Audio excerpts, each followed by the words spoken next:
So Raf, tell us a little bit what it was like growing up as a young fella in Manchester and then obviously kicking on to play for your childhood club. Obviously it was sort of always a dream. I played a lot of sport growing up, tried to do. My parents really tried to make me play every sport and do bits and bobs from loads of different things and take a little bit from everything. And I think that probably helped my rugby eventually, but it was always rugby at the end of the day. That was always the main sport. Like, loved playing tag rugby in primary school at St John's, and then playing for my club at Broughton Park, then going on to St Ambrose and playing at school, and then eventually making it up through the ranks and playing for Sale. Like, that was always the dream, was to play rugby and play professionally. And so for it to happen and for it to be going as well as it is, just literally a dream come true. There's nothing better at the minute. So who would you credit some of that success for then? So obviously you mentioned Broughton Park, you mentioned St Ambrose there as well. Yeah. Were there any specific coaches or teachers who you felt like had a real influence on your career growing up? When I was in primary school, I had a tag rugby coach, Owen Lucas. He was massive for me.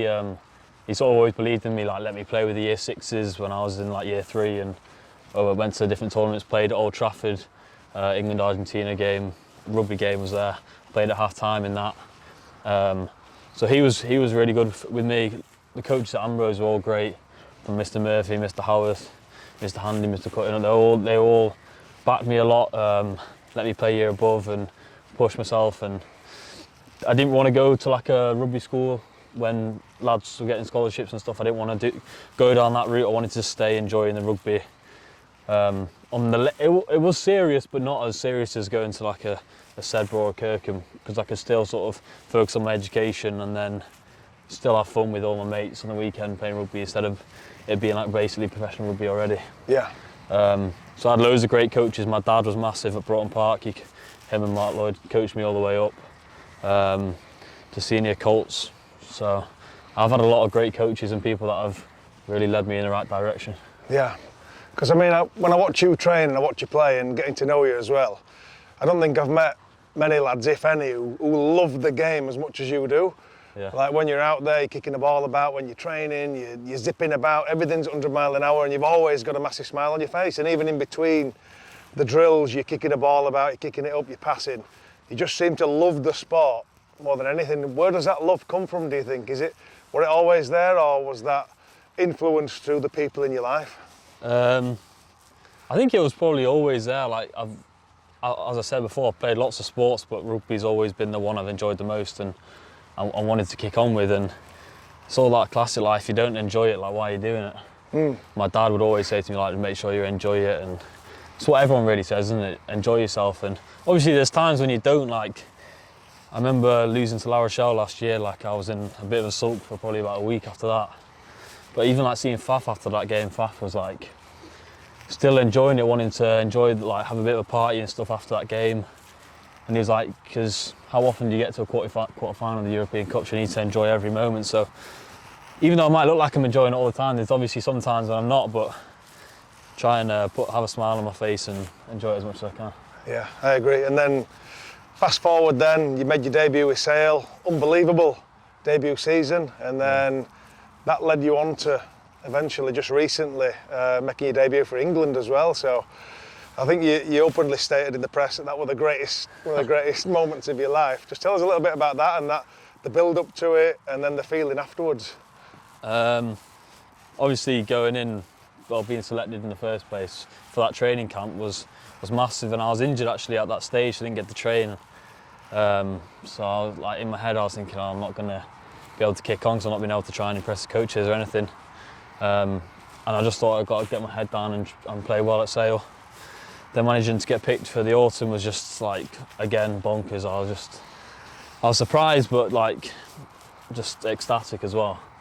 And then I just tried to sort of in camp, right at the start I was injured with my knee, so I didn't get to train right at the start, and I just needed to try and push, and Eddie told me, like, that I've just got to try and fight for selection, really. And so I tried to do that, trained hard when I could, when I got the opportunity, and obviously managed to get a game against Australia, made my debut, which was just literally everything I ever dreamt what it would be.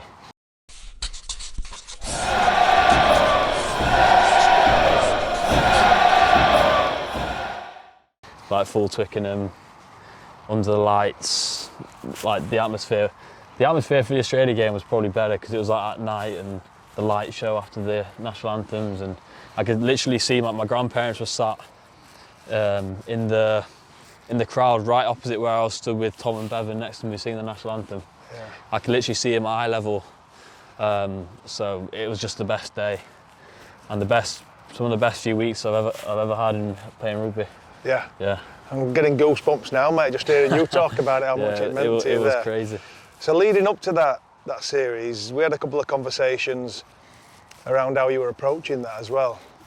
And we talked about pressure and expectation and the scrutiny that you get from external influences, and you openly spoke about the pressure that is there, you know, from the expectation of, I guess, friends, family, fans, and when you've been coming through the ranks and people are expecting you to kick on and do really well. So how have you dealt with that at such a young age? Obviously you are a young man and you're still, I guess, learning new things. Like you said about Faf there, you learned a valuable lesson from him. What have you learned from, I guess, firstly the build-up and then that experience in terms of dealing with that pressure? I think I probably was last season a lot more of an overthinker than I am now. But just like embrace the pressure. Like I've found growing up and like playing and being in pressure situations in not just rugby, triathlon, other sports, sort of to try and like embrace it and use it, and I feel like nowadays when I'm nervous, it excites me. I feel I enjoy those nerves now. I know I'll speak to some people and I might ask them, are you nervous for this game? And they're not nervous at all. And I don't understand how you can't be. I'll be nervous, I think, for the rest of my life before every game. But like if I went to play for Broughton Park seconds now, I feel like I'd be nervous for that game. But just enjoying the nerves and using it. I remember I didn't play the Tonga game, but I remember seeing Manu running out and just like feeling the crowd, like embracing it. Like there's 82,000 people there. They're not there to give you loads of shit. They're there to get behind you and give you energy. And I felt like that. Probably a lot of people would say like you must be more nervous than any other game because there's so many people watching. But I was sat on the bench, and then when I came on, the nerves just dropped straight away, and sort of feel like you're like an energy bar, and that crowd is filling your bar with energy, like you're charging your phone. So, and I think that has changed obviously a lot from last year, because I used to overthink everything and worry about the little mistakes. But speaking to people like Ben Youngs there, he's like, it's only you. You don't have. You worry about mistakes maybe because you're thinking about external factors, what the coach is thinking, what other players are thinking. But at the end of the day, it doesn't really matter. It's you. You don't want to let yourself down. So it's all about sort of you're putting that pressure on yourself more than anyone else, and you're the most important person at the end of the day. Yeah. Yeah. So you've been able to go through that process and reframe that at such a young age as well. Yeah. And well, I'm still definitely like, I don't have it on the wraps at all, but I'm trying to figure out, and I'm getting closer to knowing like what helps and works for me. Yeah. Yeah. And you do that through, as you said, you expose yourself to those situations, which you've done your whole life. You spoke about the multi-sport growing up, and then the environments you've been in at such a young age, and the mentors that you've been fortunate enough to be around, like Faf and Cliffy here, and then Ben Youngs with England as well. How important are those mentors, you think, for you now as a professional athlete? I think they're massive. I mean, probably like being part of the academy and stuff, you look up to people like Faf and Cliffy and you sort of feel like you're so far away from it, and then once you come in and you just not just notice like how good players they are on the pitch, but how good they are off the pitch, socials and just having food with them, grabbing coffees, that kind of thing. They're just normal people. They're not like, they are superstars to a lot of people, but once you get to know them, they're normal people, and sort of to see they're really grounded people, and they got great advice, and the fact that they know a lot of stuff about rugby, and they're great rugby players is probably for them is probably seconds to them. The fact that they're good people and just good mentors outside of the game is probably the biggest thing for them. Yeah. And the biggest impact they've had on me probably. Yeah. It's so important to get that balance. Yeah. Because I think you so often identify as Raffi Quirke, the rugby player. Yeah. And that's how people see you, but there's much more to life than that, as you're well aware, Yeah, and exactly. you need to get that lifestyle balance. Yeah, you don't have like a super long career, and you don't want to be known as like don't want people to have not liked you. You want to have a lot of friends and a lot of good mates from your time playing rugby, and there's no better way really than being involved in different environments and getting to know different people. Yeah. So away from the game then, so that kind of Yeah. a nice little tedious link for us. I know you've got a lot of interests outside of rugby yourself, so tell us a little bit about some of those interests and what you're working on at the minute. Obviously with Pitch to Plate, shout out Pitch to Plate. Pitch to Plate on Insta. Yeah, that's a big passion of mine outside of rugby is cooking. It is a good way to switch off, but that's not the main reason I do it. I love cooking, making great food for my family, friends, and then it sort of just built and built and built. And now I just think hopefully one day I'd love to have like a restaurant or something, my own place for the lads to come and have some really nice food and have a catch up and to have a little business on the side. Still yet to sort of cook a lot for the lads, but just got into this new barbecue recently from Kamado Joe, so hopefully get some of the lads round and can cook up a storm for them there. Yeah.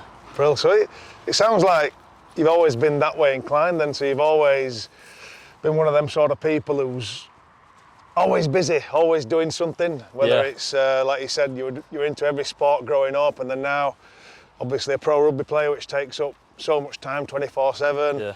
You're doing your cooking, you do your barbering as well for the lads, the club's resident barber as well. Yeah.